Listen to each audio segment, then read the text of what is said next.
These conclusions, however, are not part of the political philosophy of those who determine our foreign policy. What then is their philosophy? When we observe the passive indifference of our government to the events in Czechoslovakia, the feeble protests, the perfunctory reprimands, the evasive brush-off of the entire issue, a comparison to our policy in Vietnam becomes inevitable and raises many questions. If any of the considerations offered to justify our involvement in Vietnam have any validity whatever, aren't they much more applicable to the situation in Czechoslovakia? If the spread of communism is a threat to our national security, then which communist conquest is the greater threat?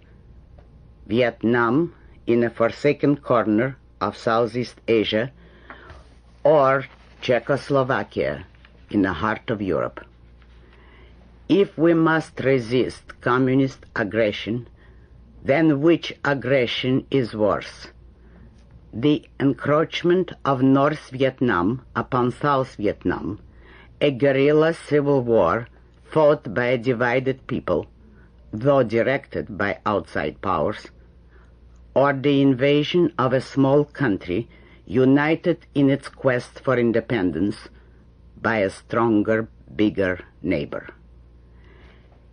If we must uphold the principle of the right of small nations to national self-determination, then where did the clearest violation of that right occur? In Vietnam or in Czechoslovakia? If we must defend the people's right to a government of its own choice, established by a democratic election, then which people has earned that right?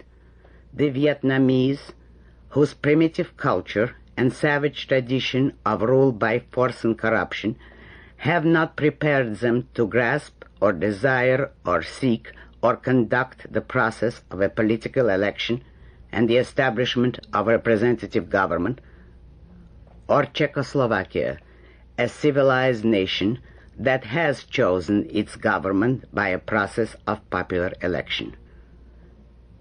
If we are to defend freedom in the world, then where is its front line? In the jungles of Vietnam or in the industrial cities of Czechoslovakia?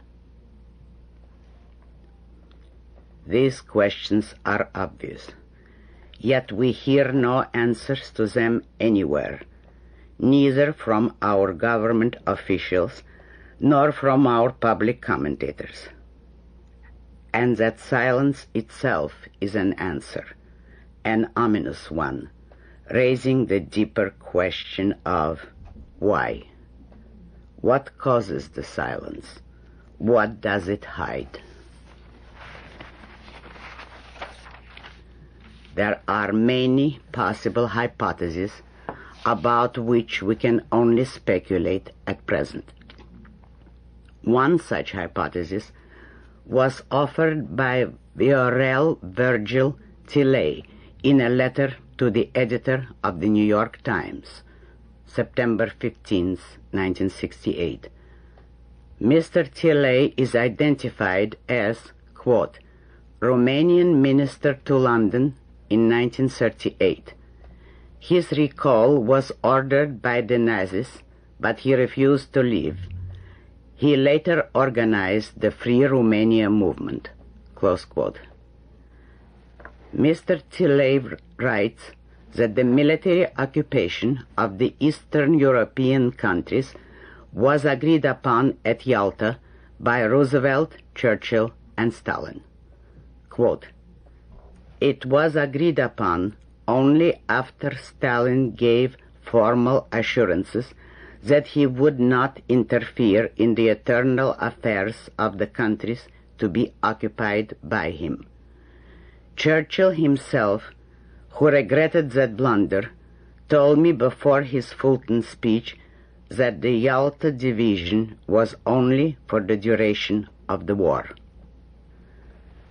The Soviets pretend, even today, that it is still internationally valid. Also, that a tacit agreement exists between them and the United States administration for the de facto maintenance of the division. And what is more tragic, they pretend to have obtained the green light from Washington after giving notice of their intention to occupy Czechoslovakia. The ambiguous attitudes, explanations, and press reports from Washington make one believe that the administration has given the green light. It all comes back to the crime of Yalta, balance of power, tacit consent, or whatever you call it. Therefore, these terms must be quickly and openly repudiated. The blotting out of Yalta and its vestiges does not mean war, but it tears to pieces the only Soviet justification of a protracted world division. Close quote. There is no way of knowing at present whether the allegation of Washington's tacit compliance is true or not. The Soviets are not a reliable source of information, and any claims they make is almost certain to be false. But the mere fact that their claim was made at all and was not answered is horrifying enough. One of the most bewildering issues in the all but incomprehensible field of American foreign relations is our policy toward the Russian-dominated nations of Eastern Europe. What precisely is our policy, and what are its reasons? If the next administration will take a clear-cut stand on this issue, it will be taking a major step toward a rational foreign policy. Close quote. This was an article by Avis Bake entitled Cultural Trends from the forthcoming issue of my magazine, The Objectivist.